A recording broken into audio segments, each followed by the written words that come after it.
សូមគោរពជំរាបសួរសួស្តីអ្នកទាំងអស់គ្នាអ្នកដែលជួយចាត់តាមដានទស្សនាវីដេអូជាវឌ្ឍន Vlog តាំងពីដើមរហូតដល់សប្តាហ៍ថ្ងៃនេះឥឡូវនេះខ្ញុំបាទកំពុងតែស្ថិតនៅខាងមុខផ្លូវកុកហើយនៅក្នុងភូមិវាទេខំបានជ័យស្រុកកំពង់សៀមខេត្តកំពង់ចាមយើងមកជួបជាមួយនឹងបងស្រីម្នាក់ដែលគាត់កំពុងតែអាំងចេកអាំងសមអាំងអាំងសមអាំងហើយមកហ្នឹងមកទិញសមអាំងដែរប្រហែលមកមានគោលបំណងទិញសមអាំងផងថតត្មងទៅសមអាំងមានឆ្អិនមានអត់ទាន់ឆ្អិនព្រោះដោយសារតែមានអ្នកទិញទៅទៅពេលអញ្ចឹងដាក់ថែមថ្មីទៀត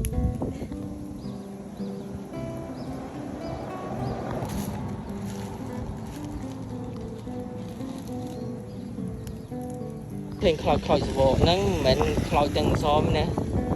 មានន័យថាសមហ្នឹងឆ្អិនល្អព្រោះសាច់ខាងក្នុងពេលបកមកគឺយើងញ៉ាំឆ្ងាញ់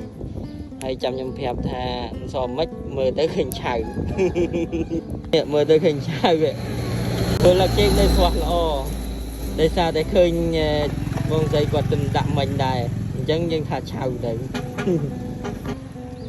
ថតគ្រប់ទិសរួចហើយឥឡូវថតឲ្យជាប់ជាមួយនឹងអ្នកលក់ម្ដងខ្ញុំប្រព្រាយហ្មងអ្នកលក់មកឡើងខ្វាយ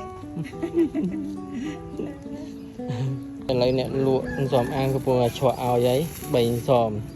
ដាក់4ឲ្យចាយើងមើលមិនថាវាឆ្អិនបងស្រី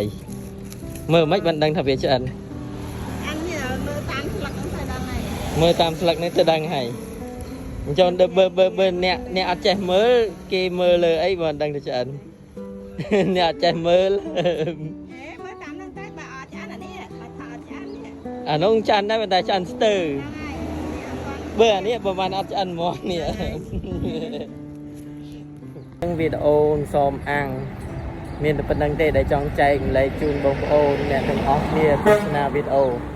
ហើយទីតាំងគឺនៅផ្លូវកុកអាចមកហៅទិញបានសមអាំងជួយឆ្ងាញ់ឈប់នឹងឈប់ជួយទិញមែនឈប់នឹងឈប់ជួយទិញហ៎មកទិញមក